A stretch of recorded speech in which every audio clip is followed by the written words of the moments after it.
Okay, welcome everyone, and thank you for joining us today for the second Fulbridge Career Chat. Today we'll be focusing on arts, journalism, and the media with a diverse set of panelists. Really looking forward to hearing from them. All right, I will start with just a brief introduction about Fulbridge and also the Fulbrighter Network, as well as this series. So Fulbridge was founded in 2015 by an ETA while she was on her grant and was looking for a way to connect with ETAs in the region and learn about their experiences and just be able to meet up with them. So she started this online platform, or it started as a website, kind of with a for grantees by grantees mentality. Fulbridge is really focused on active engagement and community building, giving a voice and a platform to both current grantees and alumni.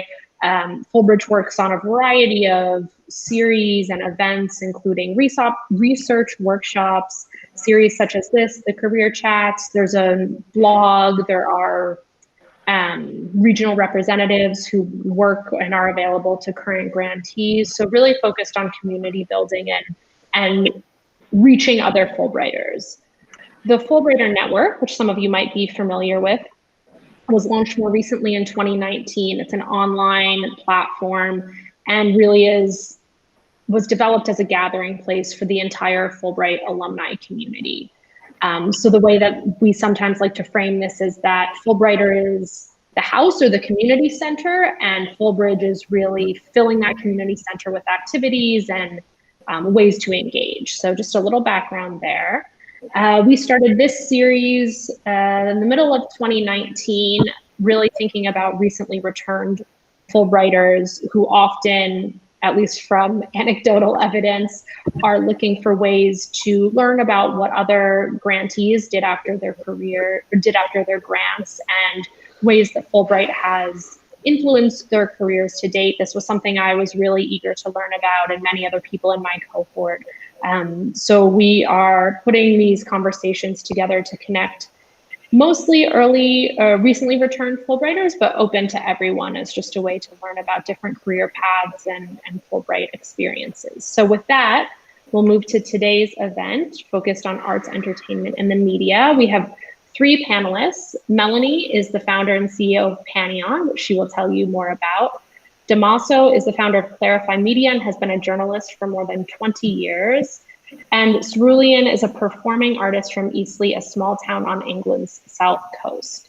So with that, I will turn it over to Melanie first, who is going to share with us a bit about her Fulbright experience, how it influenced her career, but primarily her Fulbright experience to start.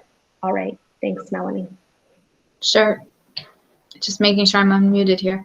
All right, so let's see. It was a few years ago. I have to kind of dig back in my memory a bit. But I went on a Fulbright to Sweden. I had just finished my master's in fine arts in documentary filmmaking. And I was in the process of creating a documentary. I had been living off and on in the Middle East and documenting stories of people moving to Scandinavia, applying for asylum. And then the world changed a bit, and there was this mass migration into Europe, due primarily to the war in Syria and Iraq. And I became really interested in the experiences of people trying to integrate, coming from one culture to a very different culture. I would say like the Middle East is a very communal culture. Sweden is the most individualistic society in the world. It was a very interesting kind of shift for a lot of people, having to integrate themselves again socially and learn like a whole new set of rules. And I was interested in making films and doing research about integration during this time in 2014 when people were arriving in Sweden. Sweden was the first country to open its doors to refugees fleeing that war. So I was working at Lund University. I was really just meeting lots of people, doing interviews, filming, and trying to, should I keep going? Sorry. And yeah, it was interesting. Like on the one hand, you're trying to kind of pursue your project, and on the other hand, you yourself, or like I was also integrating into a new country. So it was interesting to hear people's perspectives and also have my own perspective with Swedish culture and Swedish society. But I also had Fulbright, so I had this team of other Fulbrighters. I had the Fulbright Commission that was helping me integrate in a different way than maybe some of the people that I had been talking to in my research. But it was a really eye-opening experience in the sense that I really got to kind of research and live the same experience at the same time. So being someone new in a country and researching it side by side, which I think was quite interesting experience. And yeah, from there I continued. I actually stayed in Sweden. I actually got Swedish citizenship not too long ago, a few months ago. I stayed in Sweden this whole time. I had opened a film production company, was making documentaries, working with filmmakers there, and then I ended up launching an app trying to help people integrate called Panion that helps people meet people who share their interests wherever they go. And so that also launched out of my Fulbright experience. So I ended up with 2 companies in Sweden, starting off through Fulbright. Perfect, thank you. And I'm very much looking forward to hearing more about Panion in a little bit. We'll turn to Damoso now. Would love to hear about your Fulbright experience. Thanks for having me. So I participated in a Fulbright specialist program in 2008. And so the Fulbright specialist program is geared more towards professionals, and they vary in length. So mine was actually just 2 months, but I got to spend those 2 months in Vienna, and actually I got to live in a place called the Museumsquartier, which is a complex of museums located in the heart of Vienna. And actually it was an artist in residency program, and I was actually fortunate enough to be the first person to be an artist in residence. So it was a brand new program, and it was geared towards artists. So I think you heard a little bit about my background as a journalist and someone who's doing news literacy and media literacy work. But I got my training as a fine artist and as a photographer. I studied photography in college. And during the time I was working, I did my Fulbright program. I was actually working on a photographic documentary project, which was exploring how Europe was changing as the European Union expanded and integrated. Actually ended up going to Sweden for a little while after my Fulbright to look at things like integration. So I'd love to talk to Melanie more offline about that. But for me, the applying for the Fulbright was a way to find a way to continue my work because I was doing journalistic work. I was doing artistic work. I was applying for journalistic grants. I was applying for artist in residency programs, and had done a few in other parts of Europe. And I saw this appear in the catalog, and it seemed interesting. It seemed like a cool program. So I applied, not necessarily believing that I would be selected, but I was very fortunate. I think I was also fortunate probably because it was a very new program. So I went to Vienna for, I think it was the first time I had it was the first time I had ever, is that true? I'm trying to remember. I think it was the first time I had gone to Vienna. And I arrived on January 1st, New Year's Day. It was very cold, but I had this wonderful studio to live and work in. And it gave me a real interesting perch from which to explore Viennese society. And the folks at the Fulbright Commission, which was actually within the same complex that I happened to be living in, were incredibly helpful. They made introductions for me. I'm a documentary photographer, so I was photographing sort of life in Vienna. So they gave me introductions to people that I was interested in photographing. And obviously, since they're very well integrated in the community, that helped. I got the chance to meet other Fulbrighters, which was a lot of fun, and they're really big on community activities there. So while I was there, it was part of the Viennese formal ball season. So they invited all the Fulbrighters to go to one of these very fancy balls, which I had never gone to, and they also offered us waltzing lessons. So that was fun. I feel like I learned a lot from there. So for me, Fulbright really helped my project. It was a very short amount of time, but I ended up coming back to Vienna multiple times to continue work on that aspect of my project. So it really gave me sort of a foothold and a foundation into that part of Europe, which I was exploring, and really allowed me to produce some great work. And actually, after on one of my subsequent trips, so one of the things I made a connection with was actually the U.S. Embassy in Vienna, and actually I had ended up having two shows at the American Space, which is run by the U.S. Embassy there. So it really gave me an opportunity to connect with the community, both the Americans and the American government that's over there, as well as Austrians and Viennese, and allowed me a really great platform from which to continue to do my work. And having a Fulbright on your resume is something that is incredibly impressive to other people. Once I got it, I felt a little bit of imposter syndrome, but I was very happy to be able to tell people I had done a Fulbright, and it's just a wonderful opportunity and a wonderful sort of safe space in which to do your research, do your work.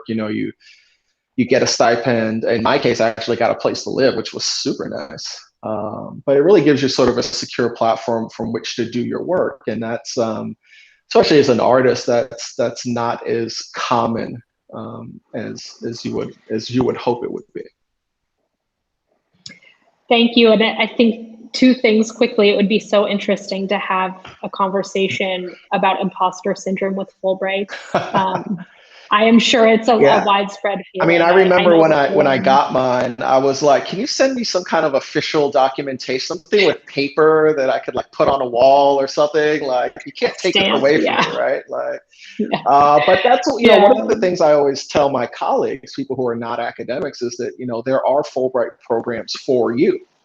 And if I could get it, that means that just about anybody can get a Fulbright, which is not true, but it is more open than people often think it is. And so that's why I always encourage sort of non-traditional candidates to apply. Yeah, I agree. And Cerulean, how about you share with us about your Fulbright experience for a few minutes?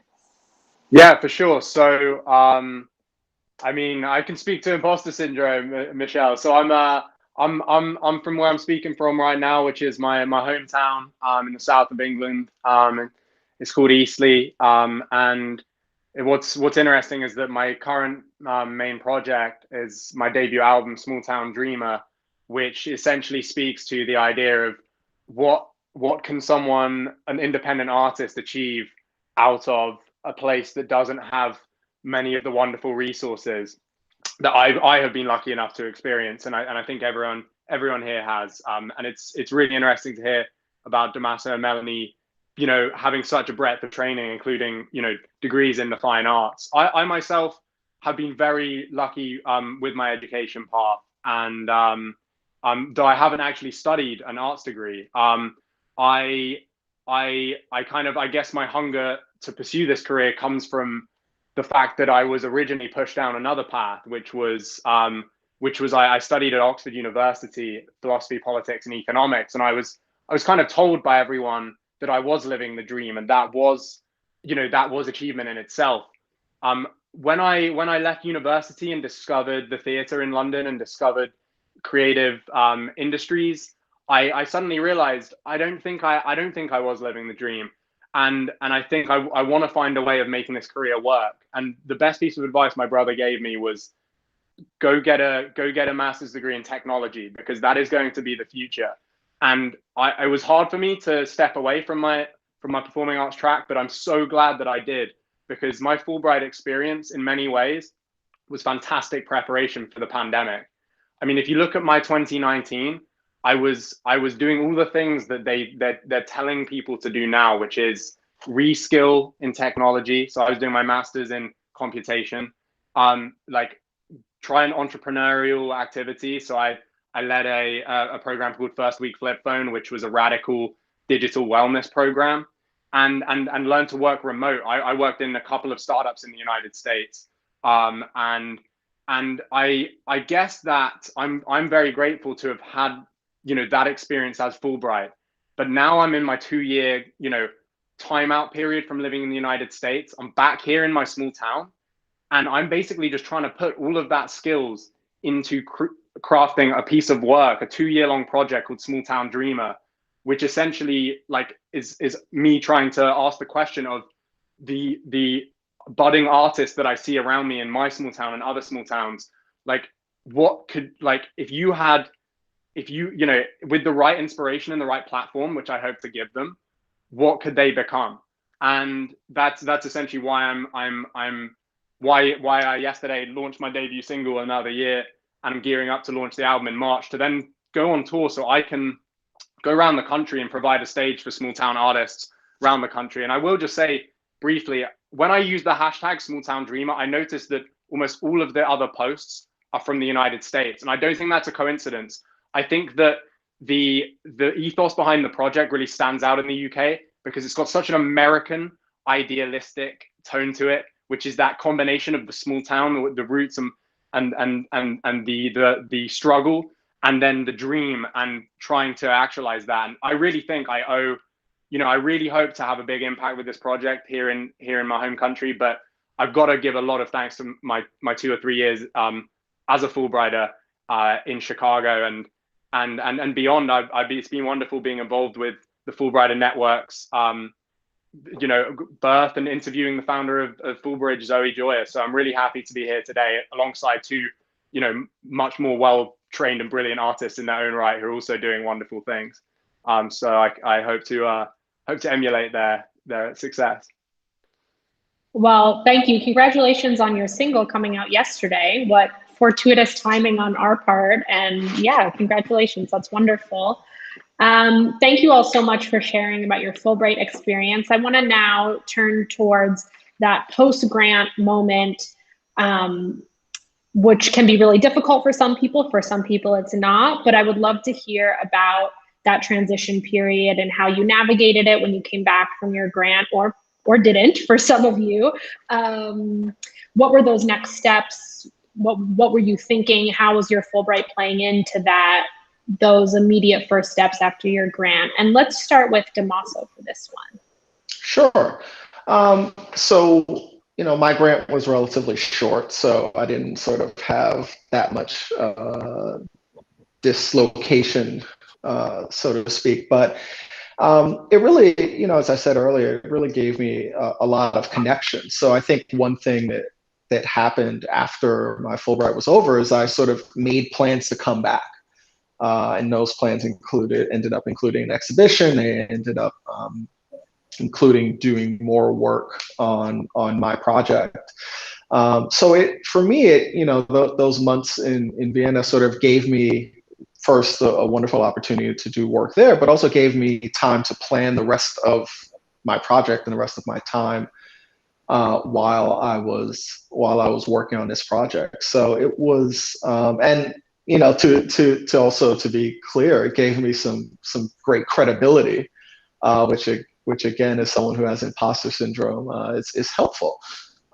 So it was one of those things where I really, I feel like I really took advantage of the people that I met while I was there, in terms of like the local folks, and so I could build on that work and come back and do other projects and expand the scope of my inquiry. But it also gave me, you know, network connections within the Fulbright community, within the U.S. government community, which were incredibly helpful. And I mean, there was there are just projects that, you know, I began to work on that I ended up working on for several years after, but that started during my Fulbright time. So it really gave me, you know, an opportunity to sort of like have access to and insights to people in places I wouldn't have.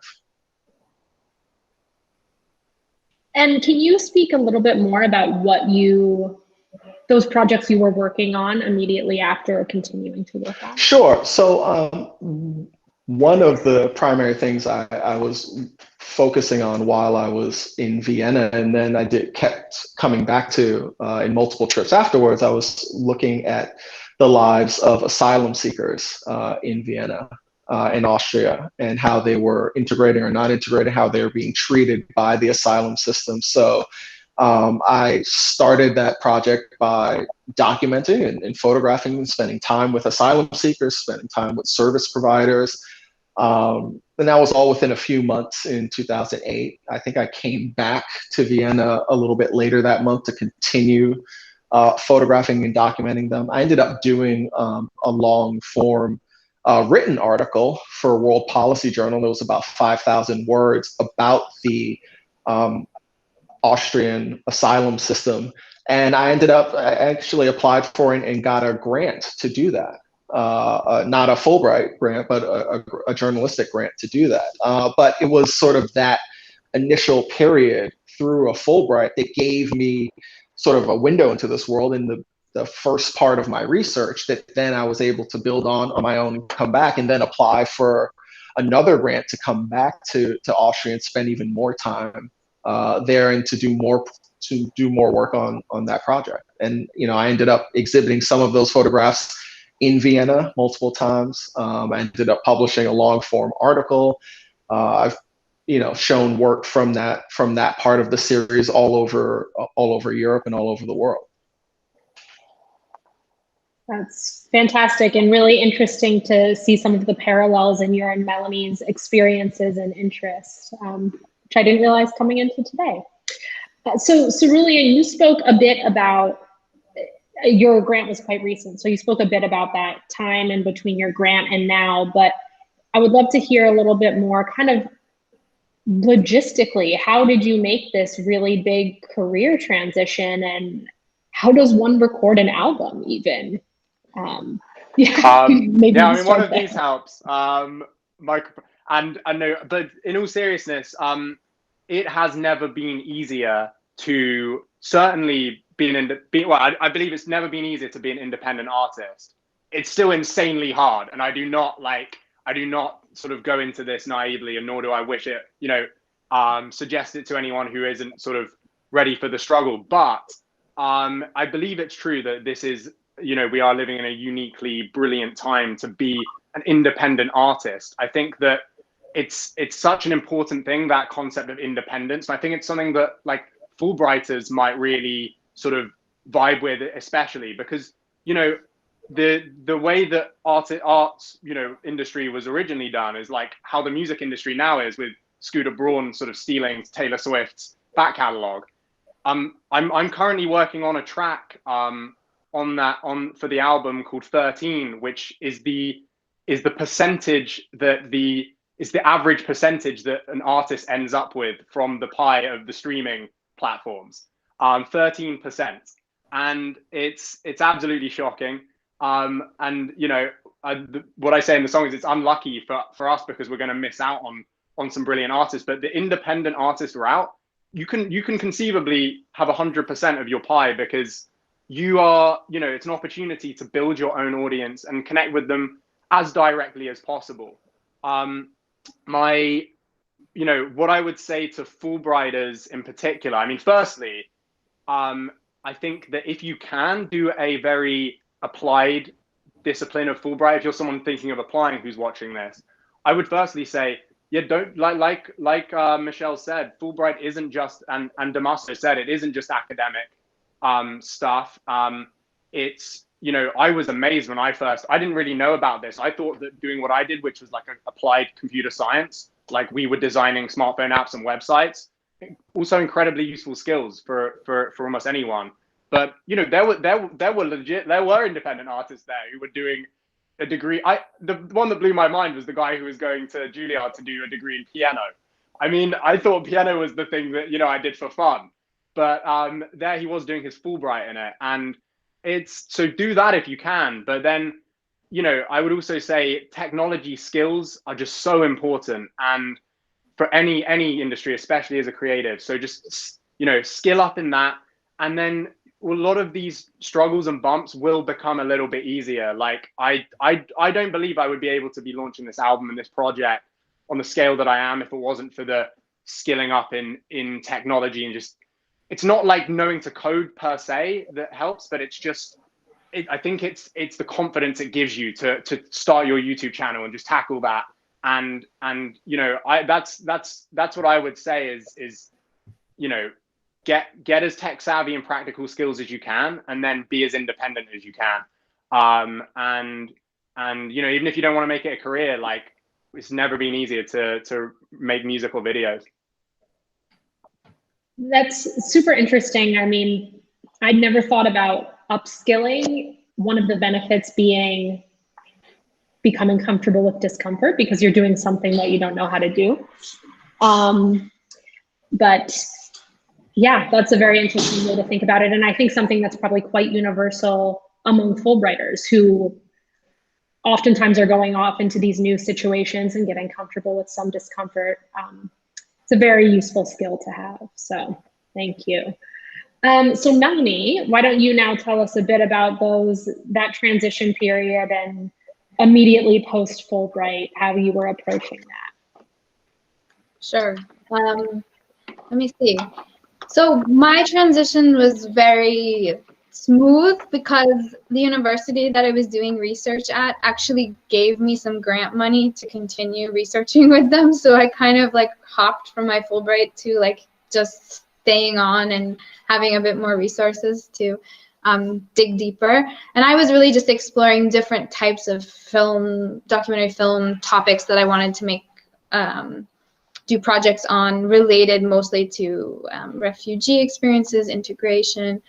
And then I think I was looking at also sexual education by the government to people that were moving into the country and how they were educating people around issues of there were a lot of, it was interesting, issues of like coming into the school systems and having your children being taught something different than you might have had them taught at your home country. Laws around, Swedish laws around, you know, yeah, all sorts of interesting topics around sexual health and these kinds of things. So I was working on a film there, and I think I just did a bunch of projects like exploring out from my original topic. And I also didn't really, felt cozy with like the people that I had met in university and just kind of continued as long as I could until I found my own thing, and then I slowly just moved out from there. So I ended up just I work also as a cinematographer. So I got hired to shoot on quite a few documentary projects. I got commissioned to do my own projects for like different kinds of organizations and film festivals and stuff inside Sweden. So it was really nice because I integrated through my work. And then I decided, you know, like I wanted to stick around. I wanted a European passport. I wanted to kind of like understand what it was like to live in a new place. And yeah, and then I had this idea as well where I thought, okay, maybe I can use technology to solve some of these problems that I'm seeing in terms of integration and people. I really just encountered a lot of loneliness, and Sweden has been rated the #1 hardest country to feel at home in and make new friends in the world. So I was in a place where I was getting the same answers over and over again, which was like, I feel lonely, I have these hobbies, I can't find anyone to connect with who wants to do these things with me. So I started building an app to solve this problem. I had a lot of extra time on my hands. I lived in the 3rd largest city, so I was biking everywhere in 10 minutes, and I decided to start building an app on the side, and that kind of ended up taking off. I got into an acceleration program in Sweden.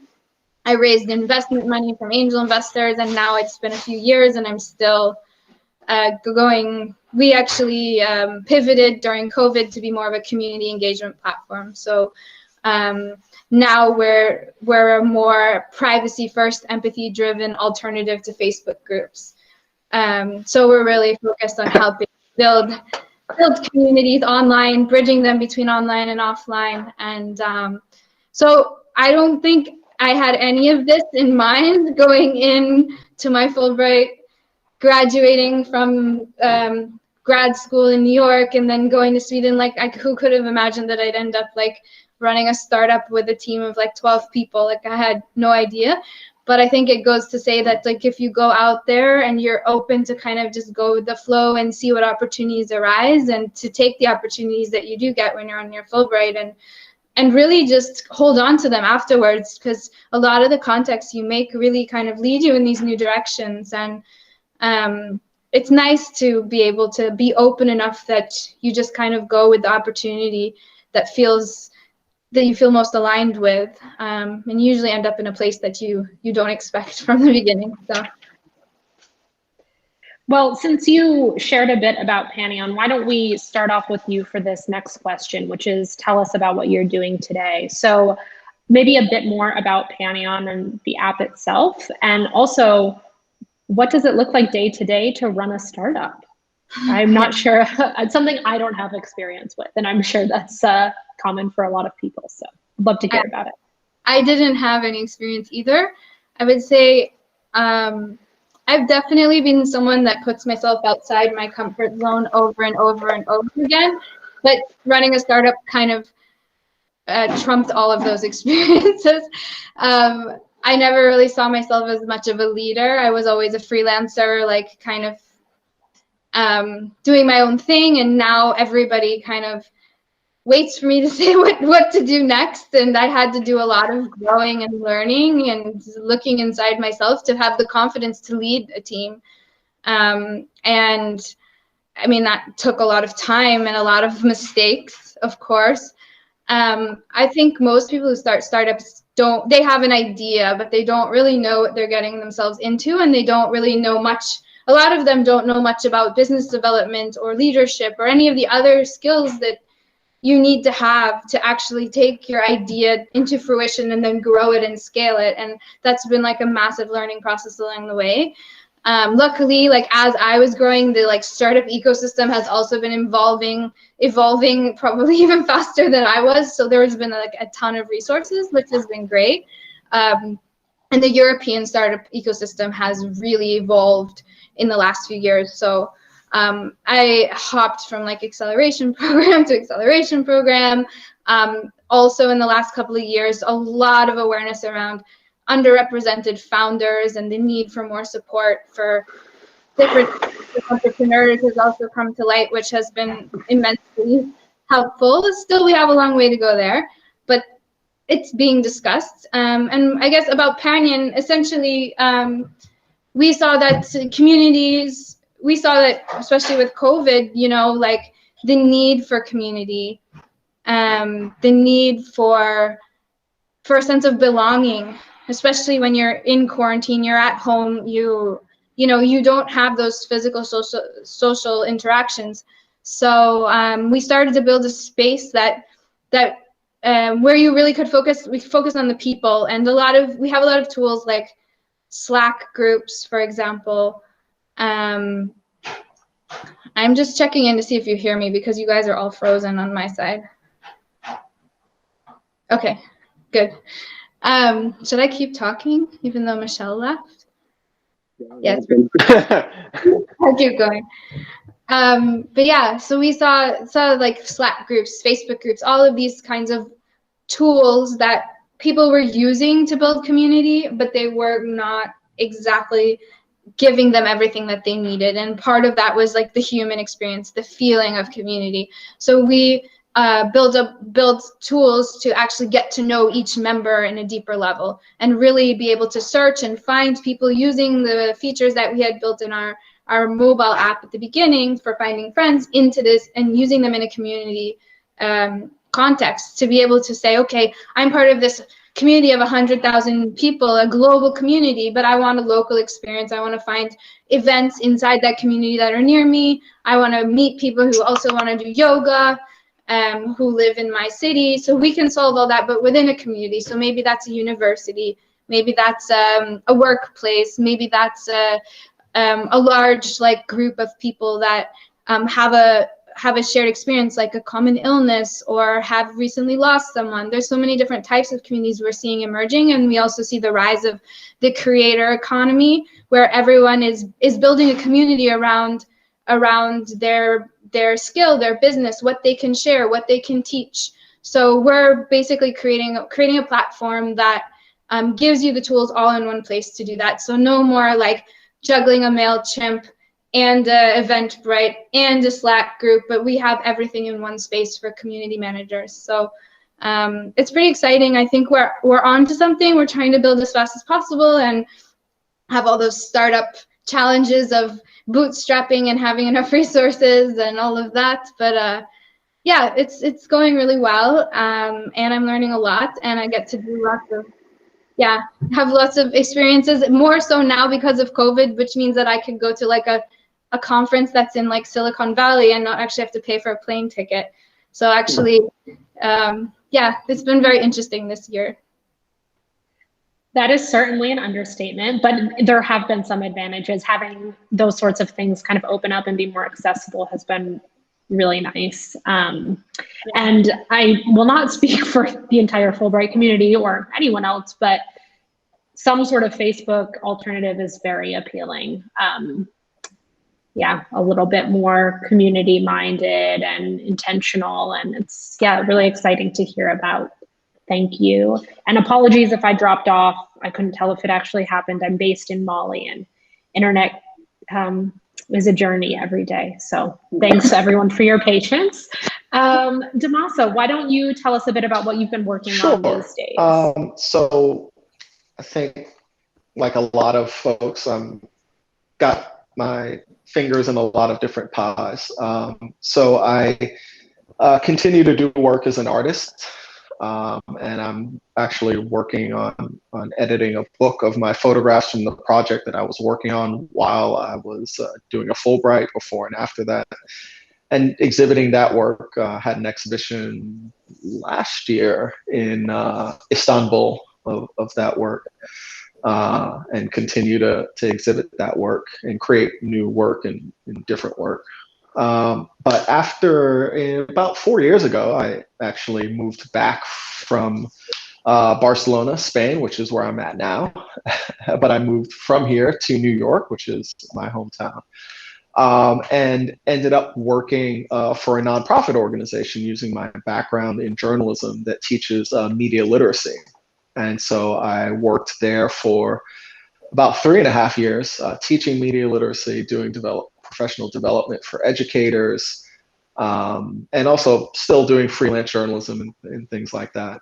And then about a year ago, I moved back to Barcelona, Spain, and started my own company, which does media literacy training and consulting for news organizations and for nonprofits and things like that. And I still do some consulting work with the News Literacy Project, focus on their international work. So oddly enough, I was actually in New Zealand when the COVID outbreak really gained a foothold here in Europe.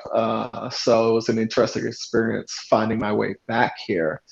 But for me, it's been great to see the Fulbright network sort of develop over the past few years, and being able to participate more and finding folks who we have commonalities. I think there's a lot of room for growth. I think that Fulbright is this sort of very diffuse network of folks, but there's not a lot of connective tissue. So I'm really glad for opportunities like this where we have an opportunity to hopefully connect with one another. And I think the website is really great, and hopefully we'll continue to grow, because I one thing that I remember for several years after my Fulbright, one thing that I did that I found was incredibly rewarding is actually served on the peer review committee for my discipline. So all the people who were applying to do photography, I would sort of look at all their applications for different countries. So that was a really wonderful way to give back. And, quite often I would get emails from folks looking to do the Fulbright program that I did. And so I would have an opportunity to talk with folks, which was great.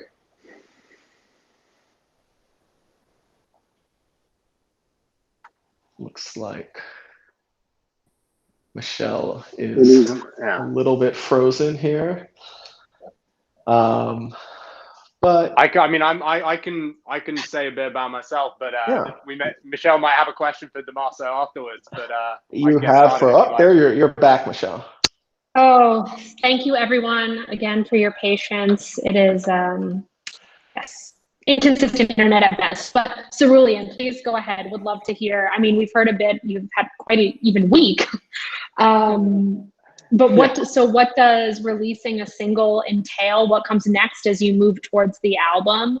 Yeah, please share. No, it's funny timing actually, and like you can see the posters up there because it's I did live stream last night to launch it on my YouTube channel, and then I do another one tomorrow. I do a live stream every Wednesday where I play a cover song as well as one of my own, and I think that kind of blend of being an independent artist and contributing to the community, but then also playing a part of the community and covering other people's songs and trying to bring up other people is pretty much captures the essence of what I'm trying to do with this project, and I believe beyond as well.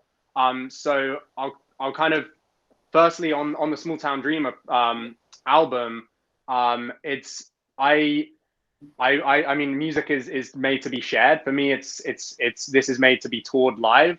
But what's going to be interesting about the tour is that I'm going to be doing a new approach to support acts, right? Where rather than sticking them at the front of the show and kind of just to kind of boost my own ego that I've got a support act.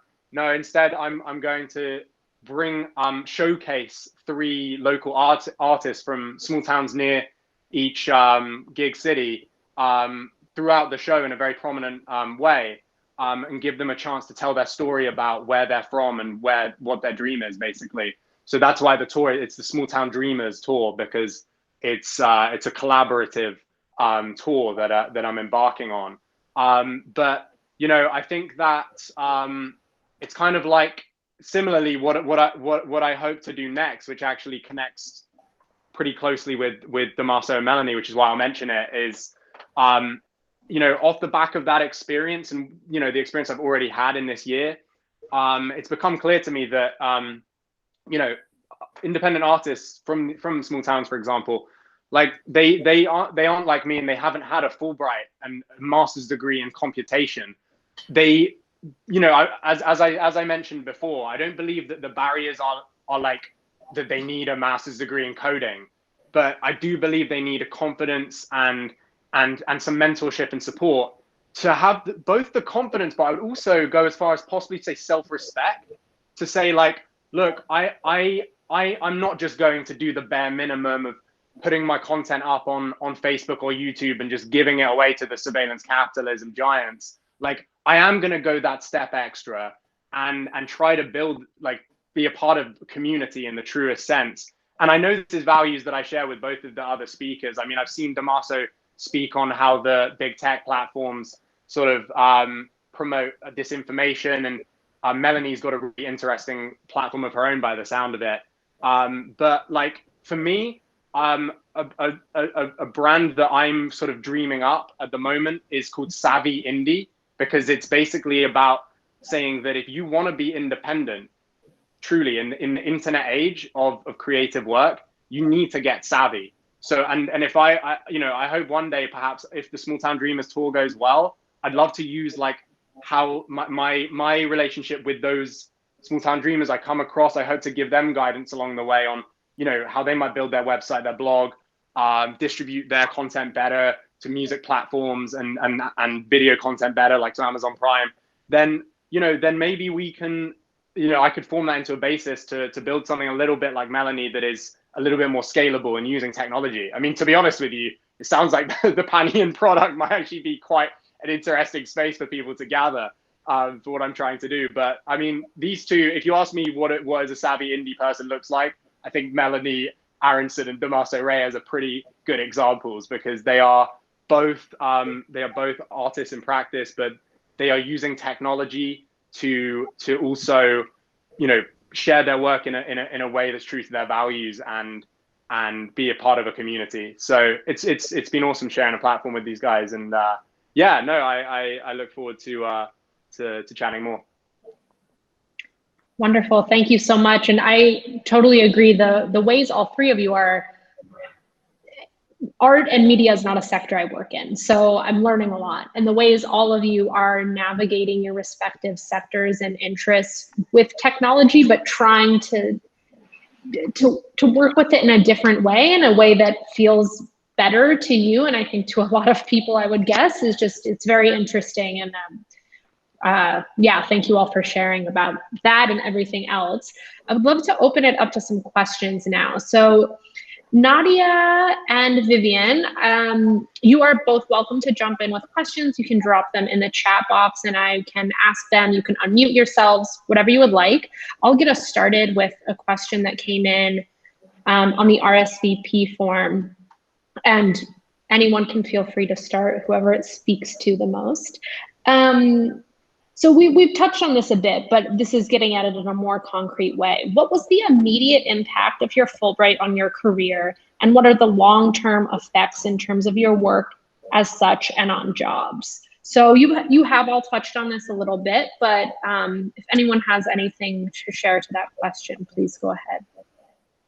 I can say something small just because it reminds me. I was out to dinner the other day with some other entrepreneurs and we were talking about how hard it is to raise money, and then it kind of came up that I had done a Fulbright, and they were like, that should be on your first slide of your pitch deck, is it? And I'm like, no. And they're like, you gotta like, they were like, you gotta like use that, you gotta use everything that you can to like let people know you're capable of using their money wisely.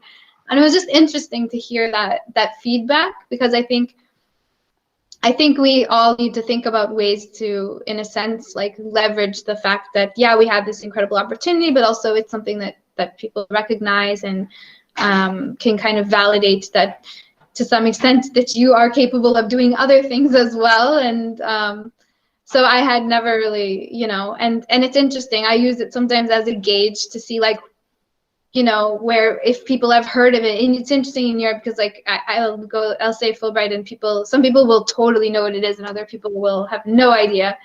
And it's just a nice conversation starter sometimes to get people to believe in you a little bit, Yeah, I totally agree. The difference in someone who reacts or maybe knows someone that had a Fulbright or had a Fulbright themselves, and then the complete like blank stare. It's a very wide range of reactions. I think among the people you want to impress, it generally impresses people. I don't know. There's an American TV show called The West Wing. I don't know if anybody's ever watched it. It's about politics in Washington, and over the course of 7 seasons or series of these shows, they mention this one character mentions that he's a Fulbright scholar twice, like, and that's supposed to be some, I think of the Rhodes Scholarship, where I think a lot of people think about the Fulbright. So it is an incredibly impressive thing, and I think it is impressive in its own way. I just think that, because I have it, or because I did it, it feels less impressive to me somehow, which is an important thing to remember that it is not true. It is an accomplishment, it is an achievement. But for me, I think the immediate effect was it gave me legitimacy in the eyes of other people and institutions, but it also gave me a sense of sort of legitimacy and accomplishment for myself. And I think long term, it certainly gave me a tremendous number of connections. But I certainly have applied for jobs where I remember having a conversation with with someone at the Ford Foundation who I was trying to get money out of, and he was looking at my CV. He's like, "Oh, you've done a Fulbright, okay?" They gave me money. I don't think it was because of that, but it certainly, I think if you're an artist, if you're an independent person, there's always this question of like, who are you? What are you doing? Why should we support you versus the other 115 people? And having a Fulbright helps with that. It's one of those tests, and especially I think as an artist, because Fulbrights are seen as so academic and I think probably by and large, most of the people who do them are, either students or professors or things like that, that it's almost kind of even more rare and more commodified within the artistic or entrepreneurial community. That's outside. I think within the academic community, it's certainly seen as a great thing, but maybe it's not as seen quite as, because, as an artist, like, I don't know very many other artists who have done Fulbrights. Yeah. So it's more rare within the artistic entrepreneurial community than maybe it is within the, if you teach at, I don't know, Cambridge, you can probably throw a rock and hit someone who's done a Fulbright. Whereas, in some of these other communities, it's more rare. Yeah, and I think, Cerulean, I'll turn to you in a moment, but I just wanted to say, I think there can tend to be, and for people, including myself, your Fulbright can be such a transformative experience, and really so many things, and wonderful, and you learn a lot. And I was teaching, so I met really wonderful students, and all of those things are true. And I think there can tend to be a hesitancy to speak about the strategic value of it. So I really appreciate both of you acknowledging that, because it can be extremely helpful, the network, the name, and using that is nothing to shy away from. So I just wanted to, say thank you. I think there can be a tendency to avoid that or talk around it sometimes. With that, Cerulean, anything came to mind for you with that question on immediate impact of your Fulbright? Yeah, I mean, I'm glad you asked immediate, because that's all I can really speak to. We're coming into the 12th month since I did graduate, and returned / was pushed back across the pond. No, but I honestly, funnily enough, I want to actually tackle that issue of the kind of return home sort of piece of the puzzle, because I feel that most Fulbrighters spend a lot of time at the gatherings, even as early as your gateway grant. There's a lot of chat about so how are you going to get around the the go home at the end thing? I hear you could just get on a PhD program and stick around or whatever. I think secretly I always kind of hoped that I would do that it would, this moving to America thing was the one. Funnily enough, I would never have been able to do this project and get reconnected with my home country and bring what I learned there, and what I learned, I would say is a breadthening of skills. Really, I think, like Damoso says, there is a network which I hope that in my future I will be able to sort of come good for me. I do hope to one day return to the United States after my 2 years. It's no secret. I did release a song called Silver Lake, all about my dreams of Los Angeles. But it's in the meantime, I think the fact that they bring you in for a couple of years, make you become a very multi-talented, independent individual, and then kick you back to where you came from, is surprisingly good medicine. It is a tough one to swallow in that first month back, believe me. After a 30-day grace period in LA, it is tough being back in the hometown, but it's good medicine, believe me. Fantastic, thank you. I would love to, this wasn't so much a question, but someone submitted a statement saying they'd like to hear a bit about managing stress and online distance learning over the past year. And while I know that I don't think any of the three of you have been doing any online distance learning, but you all are quite online, and it has been a stressful year for everyone. So I'm sure everyone has managed that differently. So yeah, what comes to mind for all three of you in terms of managing stress, online learning, or even online, just being online this much? I'll start quickly. I always done a lot of remote work. So for me, this transition was fairly straightforward. But I think that for some folks, I think that there's a bit of performance anxiety that comes with being in Zoom meetings or giving Zoom presentations. So I think one thing to remember is that, if you mess up, it's not the end of the world. one way that I try to manage stress is, will I think about this next week, next month, next year? And if the answer to any of those is no, then just putting things in perspective. I think one thing is to make sure you don't overburden yourself. Don't try to do too much in a day or a week or a month. Be willing and able to say no to things, especially if you're doing presenting. I think in terms of learning, I think that what's happening and what's happening now is that a lot of people are recording things. So there's an asynchronous element. So don't feel like you need to tune in live to everything. I mean, obviously it's great, especially if there's a Q&A capacity, but sometimes depending on time zones, that's just not feasible. I know for myself, I'm based in Europe, and there's a lot of stuff that tends to be targeted towards the East Coast of the United States. And I say to myself, listen, I'm not going to stay up till 2 a.m. to, take part in this thing as much as I would love to. Like, I've got to take care of myself. So go outside. I went for a run before I did this session. And now I'm like, very chill, very relaxed, right? If I had been staring at my screen for, 6 hours before doing this, my stress levels would be different. So, say no. That's one thing I would say is important. Yes, it's a life lesson, but particularly important right now. Melanie or Cerulean?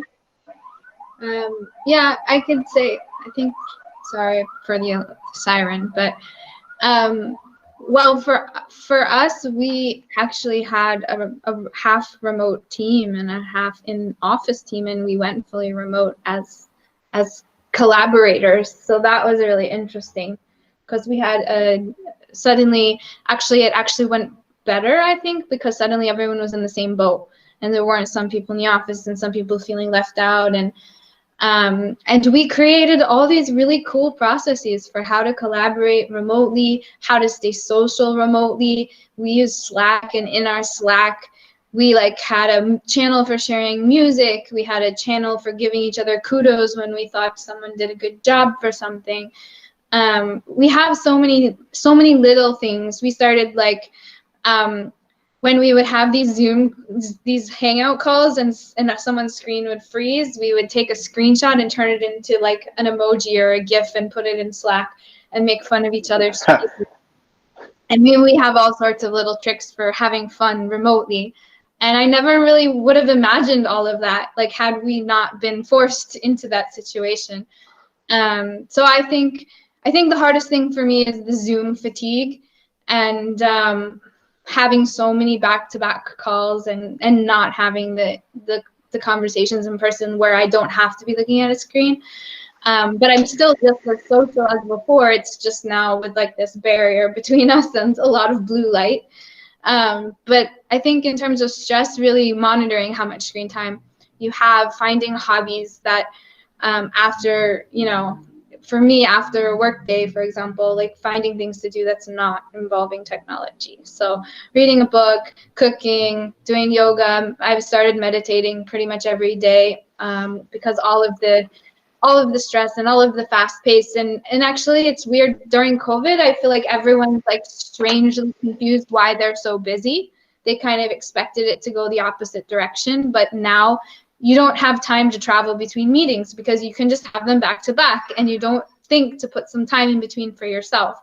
So finding that balance, the online, the offline, the calming your mind, finding those things that really take you out of all of that thinking. I think all of these things are important, and they're hard to do when you're in the same space all the time, and you have to. So for me, I create spaces in the house that are for meditating, or a space. I don't have electronics in my bedroom. I don't allow it for myself because I need that space for sleeping. And creating these spaces, I think, has helped quite a bit with stress, controlling stress.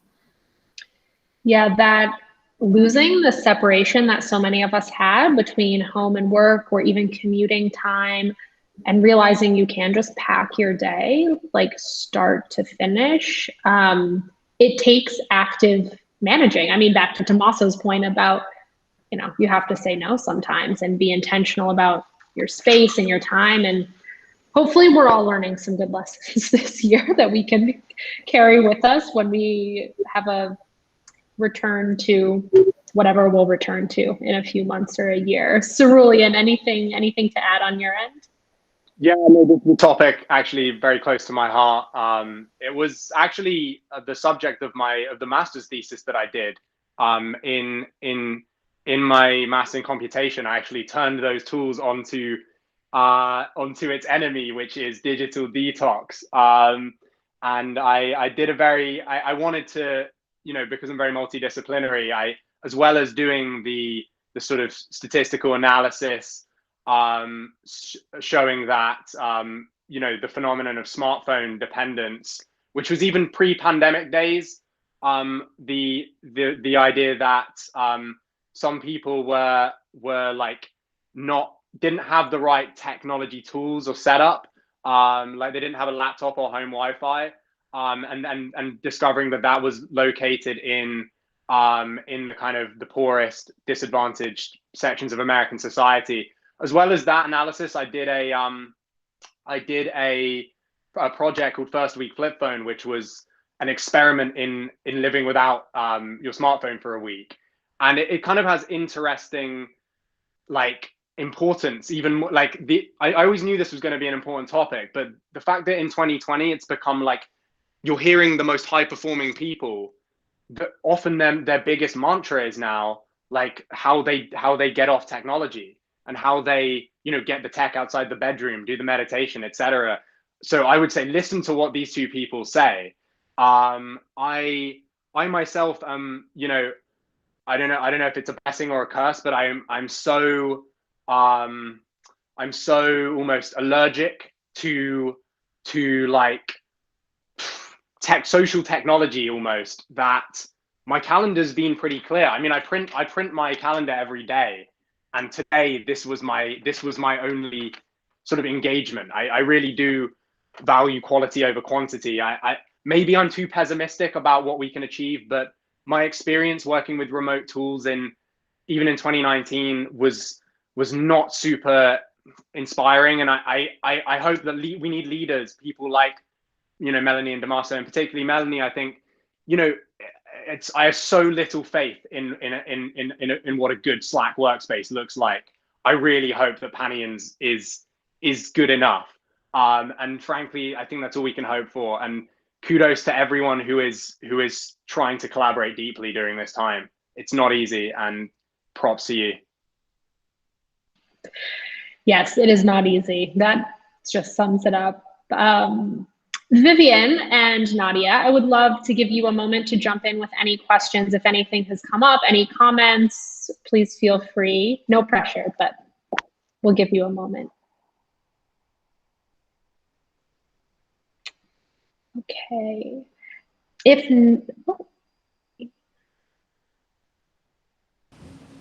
I just want to say this has been really, really nice. Thank you for organizing this. I'm Fulbright, obviously, myself.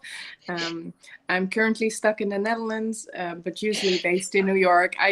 I'm very happy I still have a job working for Berklee College of Music, so I'm in the same, artist type of thing. But yeah, we all miss the live shows, and I've been waiting for like an interface that apparently lets you stream the audio into the phone. And I do have my electronic recording setup, but I'm still not convinced that live stream shows can replace the real thing.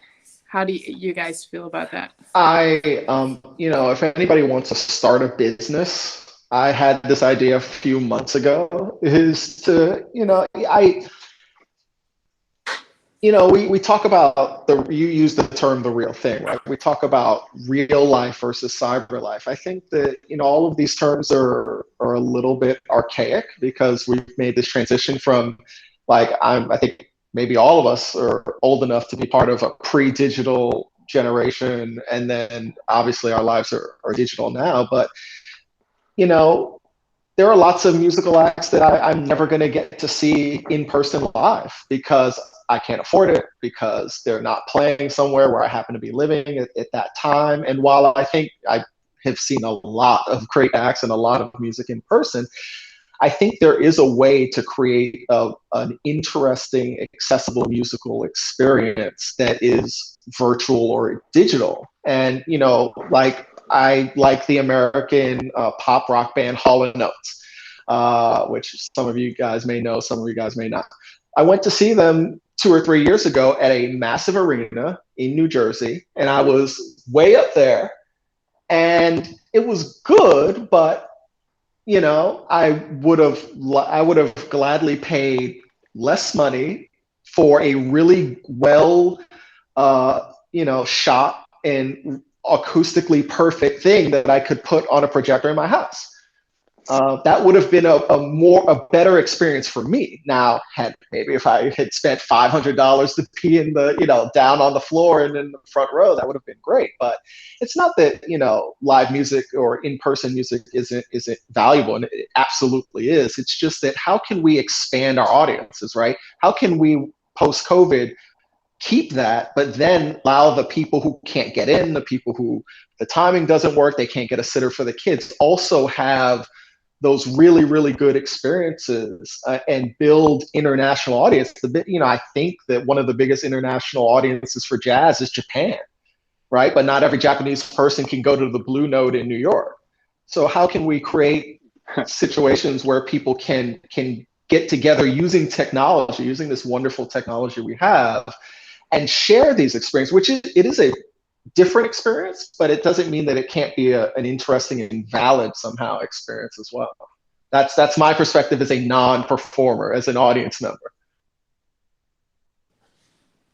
Thanks. Yeah, I agree on that. It depends on the genre, though. I do a lot of jazz experimental music, so that makes the audience very small. But then I also do like experimental performances with improvised music and pastry. So that all is on hold because nobody is able to share food anytime soon. So yeah, we're just thinking about ways to make it different. Well, something that's interesting, a bunch of conferences that I've been to have done this. I think for the moment, it kind of only works in the United States, but they've actually been to certain number of participants. Like if you go to attend a lunchtime session, they will actually organize an Uber Eats to deliver food to you so that you can eat during the session and you're all sort of eating together. But I can imagine a situation where you say, okay, we're going to deliver to you, you know, these 5 things. You're going to get it, and then you eat it in this order. Like, I think we can be creative about this. Now, obviously, that's not going to work for like, you know, everything in every application. But, you know, I think one of the interesting things is that we're at the beginning of all of this. It's like, imagine, you know, the telephone was invented in the 1880s. Imagine someone in 1895 being like, so, you know, what use is this going to be 100 years from now or 50 years from now? And we're so kind of, at least I feel this for myself, I feel so limited by what I think is possible that I'm not just sort of looking at the technology in its component parts and just being like, well, if we put this and stuck this together and did this here and made it asynchronous, how could this be interesting? And I think that, like, you know, Zennials and folks born after the year 2000 have been so steeped in the technology that they don't have those same barriers to putting things together that I have, for example. So I'm curious to see what happens over the next 20 years. But yeah. And Cerulean and Melanie, I want to give you an opportunity to respond to Vivian's question, and then we'll go ahead and wrap up. So if you have anything to add, please go ahead. Yeah, I do actually. So I mean, as a performer myself, there is nothing I'm looking forward to more than getting up in front of stage in front of a hopefully well vaccinated group of people, and you know, and sharing my music and letting, you know, singing along with them. That will be the greatest joy. But I think, like Damoso says, there is a space, like, I think that ultimately live will be seen as luxury. this is something that we kind of found on our first week flip phone project. This goes back to like Torsten Veblen back in the 19th century, talking about the leisure class. And that's the way that it's going to be, is that live will be luxury and digital will be standard. So in that sense, Damoso is right to say that like digital, in a way, it might be flipped, that the normal reel may more likely be digital. I think Damoso is also right that we, you know, we shouldn't claim to know what we don't know about the future development of technology. Like this stuff's happening really fast. Like a VR live music company called Melody VR just did a reverse takeover of Napster. So like the innovators of yore are now the old, you know, the old husk. So who knows who's going to be taking over Melody VR in 5 years and what experience they're going to cobble together from, you know, the Frankensteinian monster of like 5G and like, you know, all these wearable technologies and all these other, you know, horizontal, you know, technologies that are coming. So who knows? But I think I would temper Damoso's optimism slightly by pointing out what Cory Doctorow calls the shitty technology curve, which is that in the past we've seen a lot of the technologies we're using now, like a good example being like, you know, Amazon Alexa and the home sort of smart surveillance tools, you know, were seen being rolled out in like prisons and whatnot in the 2000s. So he argues that there's this like, what if we want to know what we're going to be, or what at least the masses are going to be using in the next 5 to 10 years, look at how we're treating like prisoners and like illegal immigrants, etc. now. And unfortunately, it's not that they don't have a Melanie Aronson curating a wonderful experience for them within whatever technology. They're just being slapped, you know, like basic, like lowest cost technology blandly across the board. And, you know, unfortunately, I think that's what we're going to see over the next 5 years. It's certainly how I depict California in the late 2020s in the musical that I'm currently writing called Snowflakes in SoCal, which I hope to launch if I can get back over to America. But, you know, that you know, this topic is the topic. It's like, as a creative, we need to be on the forefront of making new technologies work for people and make great experiences for them. And you know, it's wonderful to be amongst people who are trying to do that, and you know, including our guest, Vivian.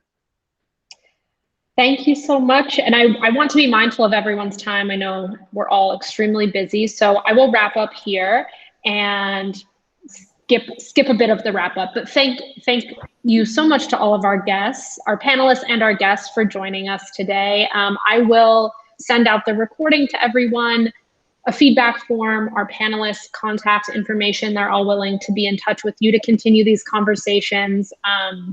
Yeah, thank you, everyone. This was extremely interesting and valuable.